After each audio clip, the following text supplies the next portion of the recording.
ठीक है, और कुछ नहीं किया गया। ठीक, उसको राजनीतिक हाँ, उस पे सियासी रोटियां सेकने की कोशिश अब भी हो रही है और शायद कल भी की जाएगी। लेकिन कुंवर, ये ताजमहल के नीचे, अजमेर दरगाह के नीचे, किसी मस्जिद के नीचे कब तक सिलसिला चलता रहेगा और कहां थमेगा? बहुत जल्दी से 15 सेकंड। ये जब तक सिलसिला चलता रहेगा तब तक हम जितने भी धार्मिक स्थल हैं जिनके हमें साक्ष्य मिल रहे हैं कि हाँ यहाँ पर पहले मंदिर था, यहाँ पर हमारे आराध्य थे, वो सबूतों को लेकर, साक्ष्यों को लेकर हम अदालत में जाएंगे और हम उनको प्राप्त करेंगे।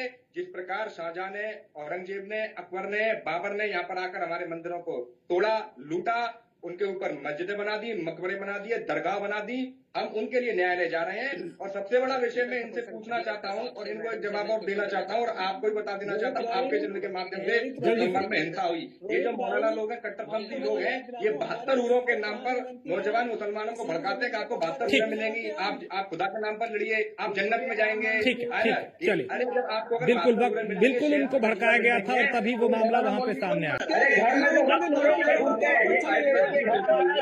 पत्थर मारने वाले एक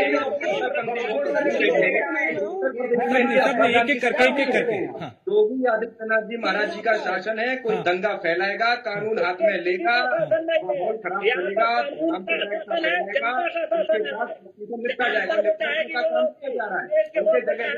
नहीं तो विपक्ष तो तब भी दंगा करने वालों के साथ नजर आता है, उनके प्रति सॉफ्ट कॉर्नर जो है पत्थरबाजों के प्रति वो दिखाई देता है।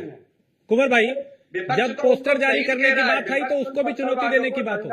जो पुलिस को मार रहे थे, सरकारी संपत्ति को नुकसान पहुंचा रहे थे, उनको शहीद बताने का काम कर रहे हैं ये मौलाना तौकीर रजा जैसे लोग, उनको शहीद बता रहे हैं। पत्थर मारे, लेकिन पुलिस का काम क्या है?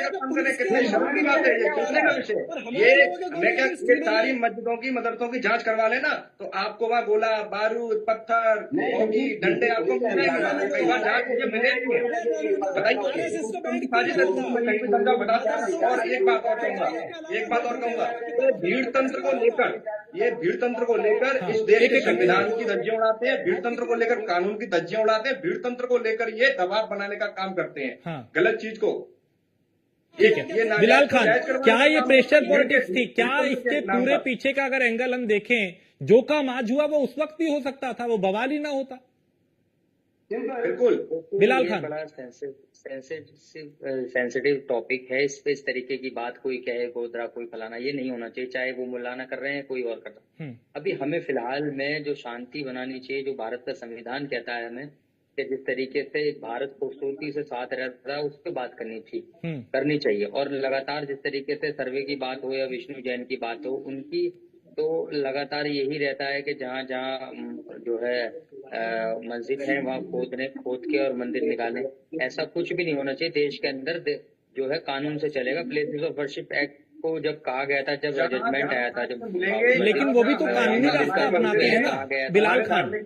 ऐसा तो नहीं है वो अपने आप चले गए, कोई समर्थक पहुंच गए, किसी पार्टी के लोग पहुंच गए, कहीं के लिए आ रहा हूँ मैं, वो कानूनी रास्ते से ही तो आगे जाते हैं ना। सामने आएगा, दूध का दूध पानी का पानी होगा। क्योंकि जब औरंगजेब का शासनकाल आया, शाहजहां का शासनकाल आया, इन्होंने हमारे धार्मिक स्थल को तोड़ा, अपने नाम की नेम प्लेट लगा दी इन्होंने, और दूसरे के घर पर नेम प्लेट लगाने से खुद का घर नहीं हो जाता। ये नहीं चलने वाला है देश में। अब शासन बदल चुका है और इसमें बहुत एक हाँ बिलाल प्लीज कंप्लीट करें, मैं कहीं का जा शासन बदल गया, घंटा बदल गया, एक मिनट शुरू बात को यार आप समाजवादी पार्टी और कांग्रेस जैसी पार्टी मिलकर यहाँ देश में और प्रदेश में दंगा फैला दिए, मुस्लिम नौजवानों को भड़काकर उनको फंडिंग करके ठीक, ठीक है। कनिका आप कुछ कह रहे हैं? पॉलिटिकल इशू पे बात करनी है तो करो, आप बात कर रहे हैं। नहीं, पॉलिटिकली तो इसको बना दिया पॉलिटिकल पार्टियों ने। कनिका जी बन गई है तो देश में देश में नफरत फैलाओगे क्या? कब तक करते रहोगे? 80% हिंदू मुसलमान मंदिर बंद छोड़ो। आप हकीकत युवाओं को रोजगार नहीं दिया, 15 लाख नहीं दिए, नौकरी नहीं दी, महिला सुरक्षा नहीं दी आपने अभी तक। रोहित सक्सेना जवाब दें, कांग्रेस प्रवक्ता। मुद्दे पे बात करिए ना। ठीक है, कुंवर भाई हो गया आपका, कुंवर जी आपका पॉइंट आ गया। रोहित सक्सेना, बिलाल खान ने जो कहा उनको काउंटर आप कर सकते हैं, मैं कनिका जी आ रहा हूँ। निकालिए जिस तरीके से राहुल गांधी ने भारत जोड़ो यात्रा में सबको गले लगाया है। आपका पॉइंट आ गया भाई, ठीक, एक एक करके प्लीज, सब बोलेंगे तो डिस्टर्ब होगा। रोहित सक्सेना आप बोल सकते हैं। भाईचारे की बात होनी चाहिए, जो देश में नफरत फैला रहे हैं उनके अगेंस्ट बात होनी चाहिए, लेकिन उसमें तो किसी की जुबान नहीं खुलती। क्या कह रहे हैं आप, दोबारा बोले? 1991 में जो एक्ट बना है, हाँ साइड कर दो, बच्चे को साइड कर दो।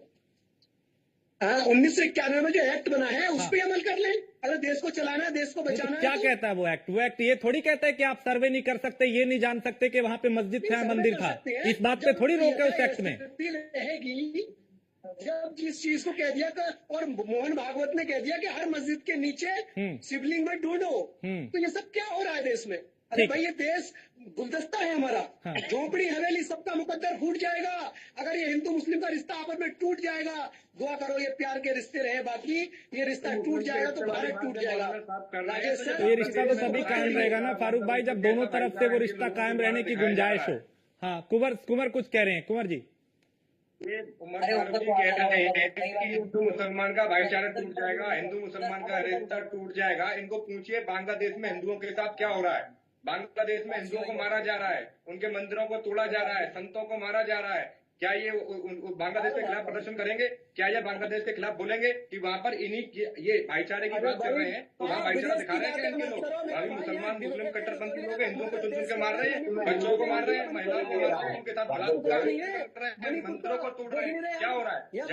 जहाँ हिंदू अल्पसंख्यक है उसके साथ मुसलमान क्या कर रहा है? पाकिस्तान की बातें क्यों कर रहे हैं? ठीक है, आज संभल की बात करेंगे। अभी वहाँ वो भी विषय बहुत गंभीर है जो बांग्लादेश में हो रहा है, लेकिन अभी संभल की बात करेंगे। और चंद्रांशु जी, हाँ ठीक, चंद्रांशु जी, ये मामला कहाँ जाके थमेगा? रोजाना एक नया मामला, क्योंकि मथुरा, काशी, संभल, अभी अजमेर पहुंच गए, फिर कल कहीं और पहुंच जाएगा। ये मामला कहाँ जाके थमेगा कि रोज देश के सामने एक मसला खड़ा होगा कि ये मस्जिद है या मंदिर है? धन्यवाद राजेश भैया। मैं अभी उमर जी को सुन रहा था जी। मैं बहुत गंभीरता पूर्वक एक बात जानना चाहता हूं कि ये सही कहते हैं कि देश में हिंदू मुस्लिम सब एक साथ मिलकर के रहें। हम लोग भी यही चाहते हैं कि हिंदू मुस्लिम सब एक साथ रहें, पर उस एकता के लिए कुछ काम करना पड़ेगा। हम लोगों ने तो बड़ा दिल दिखा करके, जबकि धार्मिक आधार पर देश का विभाजन हुआ, और बिल्कुल बांग्लादेश की बात मत करिए, पर इस बात को भी मत बोलिए कि पाकिस्तान भी कभी भारत का ही था और बांग्लादेश भी था। धार्मिक आधार पर ही दोनों का विभाजन हो गया, और वहां भी जो हो रहा वो भारत के हिंदू थे, कहीं अलग के नहीं थे, हमारे अपने ही भाई थे। या मुसलमानों के साथ भी कुछ होता है तो मैं मुसलमानों के लिए भी कहता हूँ कि गलत होता है। मैं दूसरी बात एक कहता हूँ कि कहीं पर भी देश अगर चलेगा तो संविधान से चलेगा। संविधान की दुहाई, जैसा आपने कहा कि अपने हिसाब से नहीं दी जा सकती, कि अपने पक्ष में आ गए तो हाँ कह लीजिए। अगर मेरे साथ कोई ज्यादती करता है, कोई गलत करता है, हिंदू हो या मुस्लिम हो, तो उसको जा करके उसके लिए संविधान में तमाम कानून है। आप FIR दर्ज करवाइए या कानून में जाइए। एक साथ आप 3 टाली अगर पत्थर मार के गुम्मा उठा करके मारेंगे, लहू लुहान करेंगे, फिर कानून हाथ में लेंगे, तो फिर ये कैसा संविधान को मानने वाला व्यक्ति है?